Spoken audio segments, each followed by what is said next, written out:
Yes, good morning students. Today our chapter is third and business environment, and this is our last topic for this chapter, demonetizations. Students, demonetizations का मतलब क्या होता है कि it is a process of spring a currency units of its status as a legal tender. क्या होता है बच्चों, जो हमारी करेंसी मतलब जो ट्रेंड में हमारी जो करेंसी अभी जो ट्रेंड में चल रही है, मतलब जो लीगल हमारी करेंसी है, जैसे 5 रुपीज़, 10 रुपीज़, 20 रुपीज़, 100, 2000, मतलब जो अभी करेंसी है वो 2000 का जो हमारा है न्यू नोट, जो हमारी करेंसी चल रही होती है उसको गवर्नमेंट क्या करता है, अचानक या तो किसी ऑब्जेक्ट के थ्रू क्या करता है, बंद कर देता है, या फिर उसे है जो ओल्ड जो करेंसी होती है उसको न्यू करेंसी से क्या कर देता है, रिप्लेस कर देता है। तो ये जो मेथड होता है, ये जो प्रोसेस होती है, उस प्रोसेस को डीमोनेटाइजेशन कहा जाता है। यानी जो करेंसी चल रही होती है उससे थोड़ा हटके उसे अलग कर देना, यानी या तो उसे बिल्कुल बंद कर देना, या पुराने मतलब उसे किसी नए जो करेंसी से क्या कर लेना, रिप्लेस कर लेना। इसका एक एग्जाम्पल अभी देते हैं आपको कि मोनेटाइजेशन मीन्स होता क्या है, कि जो नोट्स हैं, monetise notes are not longer valid as legal currency.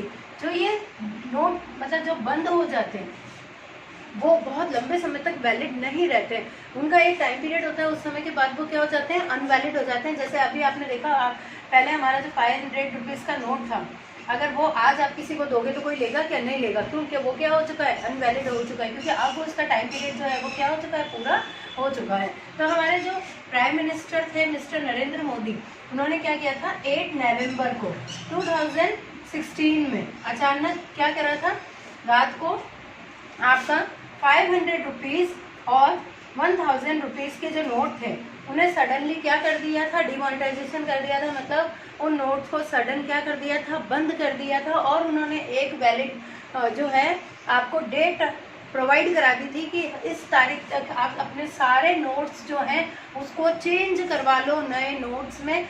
ये इन्होंने काम किसको दे दिया था, बैंक्स को दे दिया था कि आप अपने नोट्स को बैंक में ले जाओ और उसे क्या कर लो, चेंज करवा लो और उसके बदले न्यू नोट ले लो। तो ये जो पॉलिसी अपनाई थी उसको कहते हैं डीमोनेटाइजेशन।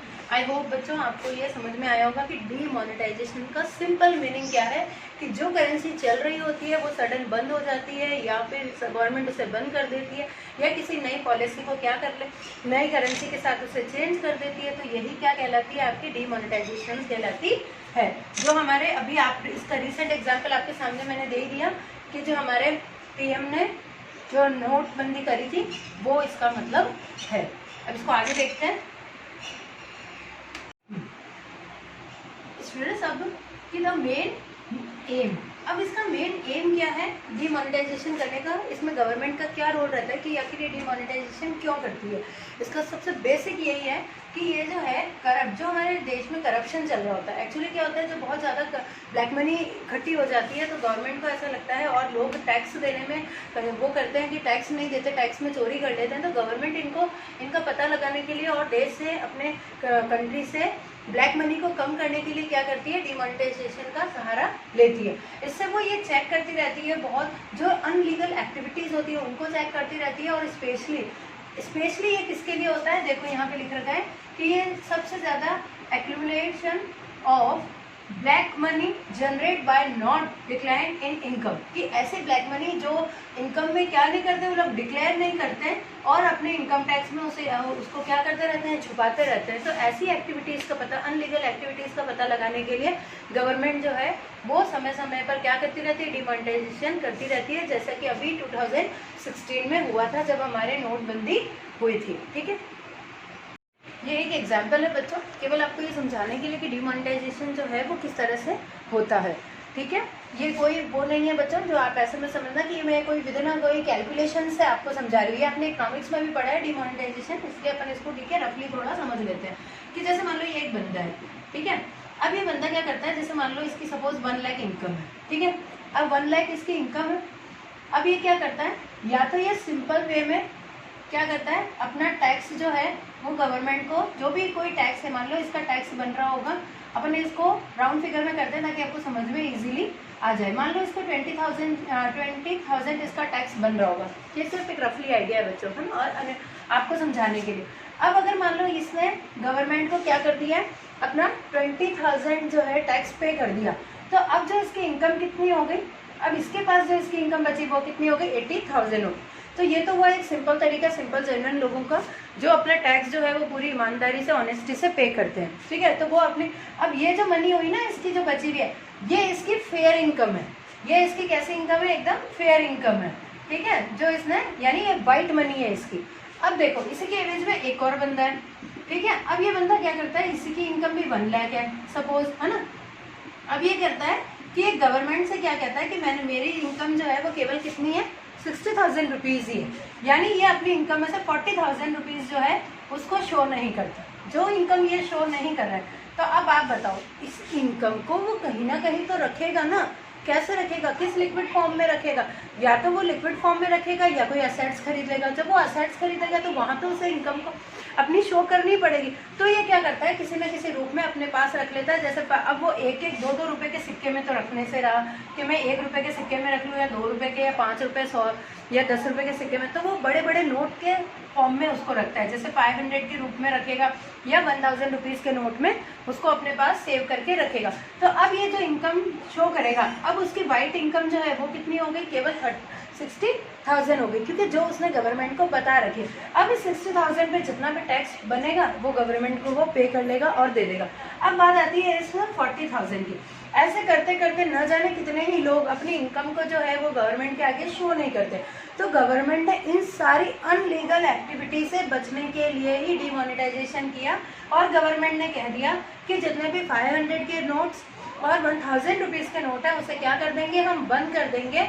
31 मार्च तक तो बोल दिया था कि सबको बैंक में जमा करा के इसको क्लोज कर देना है, यानी ये नोट अब जो है इनवैलिड हो जाएंगे अगर आप इसके बाद भी इसे कहाँ रखते हो, अपने पास रखते हो। तो इन सब, तो यहाँ पर इस तरह से गवर्नमेंट ने जो है बैन लगाए नोट्स पर, और जो ये ब्लैक मनी है वो एक तरह से कम कर दिया। और ये सारा किसको दे दिया उन्होंने, बैंक को दे दिया। बैंक जो है यहाँ पर के मेन रोल करने वाली एक मेन ब्रांच बन गई, जो गवर्नमेंट को क्या करने लगी, सबका डाटाज देने लगी कि कितने लोग जो हैं वो अपनी रियल इनकम को शो कर रहे हैं, या कितने लोग जो हैं अपनी नोट को चेंज करवा रहे हैं। अब जैसे छोटे मोटे लोग जो थे, व्यापारी लोग थे, या अदर जो अपन लोग हैं और कोई लोग हैं, उन्होंने तो अपने पास जितना भी थोड़ा बहुत पैसा था उसको चेंज करा लिया, तो कोई दिक्कत नहीं आई। लेकिन गवर्नमेंट ने इसका पता कैसे लगाया, जब लोगों ने बहुत भारी मात्रा में अपने पैसे को चेंज कराया, यानी बहुत बिग अमाउंट जब उन्होंने अपनी नई करेंसी में चेंज कराए, तब जो है गवर्नमेंट को बैंकों ने क्या दिया, अपना ब्यौरा दिया कि भाई इस व्यक्ति ने अपना वो बहुत ज़्यादा पैसे चेंज करवाए हैं। तब उनकी फिर जांच हुई, मतलब उन पर कमेटी बैठी, उनकी जांच हुई, तब पता चला कि हाँ ब्लैक मनी इस तरह से इतनी सारी इंडिया के अंदर पड़ी थी, और वो फिर गवर्नमेंट के अकाउंट में सीज हो गई। तो इस तरह से जो है गवर्नमेंट अपने फाइनेंशियल रोटेशन को चलाती है। तो आई होप आपको बच्चों आज डीमोनेटाइजेशन समझ में आ गया होगा। अब इसके फीचर्स देख लेते हैं बच्चों कि फीचर्स ऑफ डीमोनेटाइजेशन क्या फीचर्स होते हैं इसके डीमोनेटाइजेशन के। फर्स्ट फीचर जो इसका है कि डीमोनेटाइजेशन एज और टैक्स एडमिनिस्ट्रेटिव मेजर, कि ये जो है टैक्स जो है एडमिनिस्ट्रेटिव के लिए ही बनाया गया है, एडमिनिस्ट्रेशन ऑफ टैक्स मेजरमेंट, कि ये जो जितने भी हमारे, क्योंकि हम क्या करेंगे, अपनी जो इनकम है उसको हमें बैंक्स में क्या करनी पड़ेगी, जमा करवानी पड़ेगी, ठीक है। और अगर हम उसको बैंक में नहीं जमा करवाते तो अपने घर में रखते हैं, तो हमें सारा चक्कर कहाँ पड़ता है, टैक्स पे करते हैं, तभी तो हम क्या कर पाते हैं, अपनी इनकम को शो करने की बात आती है। जब हम हमारे टैक्स पे नहीं करेंगे तो हमें इनकम को शो करने की ज़रूरत ही नहीं पड़ेगी। तो ये एक टैक्स कैलकुलेट करने का तरीका है जिसे हम इनकम टैक्स कहते हैं, उसके थ्रू ही इनकी सारी जांच होती है और उनको हम मेज़र करते हैं, उन्हीं के द्वारा हम उसको माप पाते हैं कि एक्चुअल जो है गवर्नमेंट को कितना टैक्स मिलना चाहिए और कितना ही मिला है, यानी लोग जो है उनसे कितना छुपा रहे हैं। Now second, non tolerance of tax evasion. अब इसमें क्या कहते हैं कि जो टैक्स है उसको जो है डीमोनेटाइजेशन के थ्रू जो है टैक्स को पे करना ही पड़ेगा। उसके लिए आप कोई डायमंड, मतलब उसको आप किसी और पर नहीं डाल सकते हो, ना ही उससे कोई चोरी कर सकते हो। ये भी इस डीमोनेटाइजेशन का फीचर है। नाउ थर्ड दे रखा है टैक्स एडमिनिस्ट्रेटिव। अब जो ये सारा कुछ किसके लिए बना है, टैक्स कैलकुलेशन के लिए ही बना है, क्योंकि आप टैक्स सही से पे नहीं कर रहे थे तभी तो डिमोनेटाइजेशन करना पड़ा। तो ये इनका भी अच्छे से क्या करता है, इंतजाम करते हैं। हम जो मैनेजमेंट पढ़ रहे हैं वो मैनेजमेंट यहाँ पे भी काम आता है कि किसकी इनकम पर कितना पे करना पड़ेगा, कितना टैक्स किसको चुकाना है, कैसे करना है, ये सारी चीज़ें भी हम इसी में पढ़ते हैं। नाउ नेक्स्ट लास्ट दे रखा है क्रिएटिंग लेस कैश। अब क्या कर दिया गवर्नमेंट ने, जब डिमोनेटाइजेशन करा तो क्या कर दिया कि आप जहाँ तक हो सको कैश लेस आप जो है ट्रांजेक्शन करो, और उन्होंने डिजिटलाइजेशन जो है उसको बढ़ावा दे दिया और डिजिटल कैश लाइट इकोनॉमी को बढ़ावा दिया।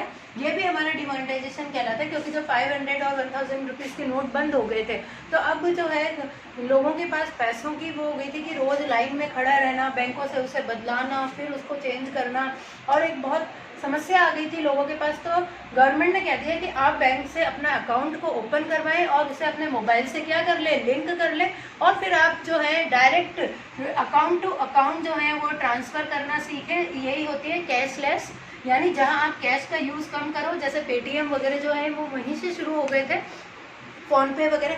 अब इससे आप किसी के भी अकाउंट में डायरेक्ट पैसों का ट्रांजैक्शन करने लग गए। तो इस तरह से एक सब्जी वाले से लेकर के आपने देखा होगा बड़े बड़े मॉल्स वगैरह सब जगह जो है वो डिजिटल कैश पेमेंट सिस्टम शुरू कर दिया गया। तो आई होप बच्चों आपको ये पूरा टॉपिक समझ में आया होगा। तो हमारा जो टॉपिक था वो यहीं तक था। एक केस स्टडी और इससे रिलेटेड आपको समझा देती हूँ, कहीं प्रॉब्लम हो बच्चों तो आप मुझे कमेंट में पूछ लेंगे।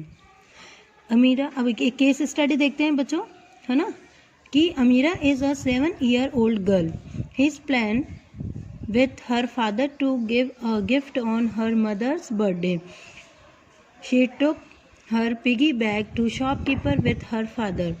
She collected a purse for her mother, and when she took out one note of 1000 rupees from the piggy bank, the shopkeeper refused to take that note, saying that it is no longer a valid currency. Her father explained her that shopkeeper is saying right. तो बच्चों आपको ये समझ में आया होगा कि एक अमीरा जो है वो 7-year-old गर्ल है जो अपनी मम्मा के बर्थडे पे गिफ्ट देना चाहती है। अपने पिगी बैग को लेकर के वो शॉपकीपर के पास जाती है, तो वहाँ पर उनकी उसने करेंसी में उसे एक 1000 का नोट मिलता है। तो जो शॉपकीपर होता है वो रिफ्यूज़ कर देता है कि अब ये नोट नहीं चलेगा, क्योंकि ये क्या हो गया है, अनवैलिड हो गया है, बहुत टाइम से बंद है। तो उसके फादर उसे समझाते हैं कि ये नोट क्यों नहीं चल रहा, क्योंकि गवर्नमेंट ने इसको क्या कर दिया है, बैन कर दिया है, बंद कर दिया। तो बच्चों आपको आइडेंटिफाई करना था कि वो किस, इस पैरा के अंदर आइडेंटिफाई करना था कि वो क्या कारण था जिसके कारण उसे रिफ्यूज़ कर दिया। तो वो क्या था, कॉन्सेप्ट ऑफ डिमोनेटाइजेशन था, और इसके आपको फीचर्स बताने हैं। तो स्टूडेंट्स अब भी अपने हमने इसके 4 फीचर्स पढ़े थे, आप वो पढ़ लेना। मैं आपको इसके फीचर्स शो कर देती हूँ बच्चों, आप अपने नोट्स में इसे कंप्लीट कर लेना। वैसे मैंने आपको समझा दिया है।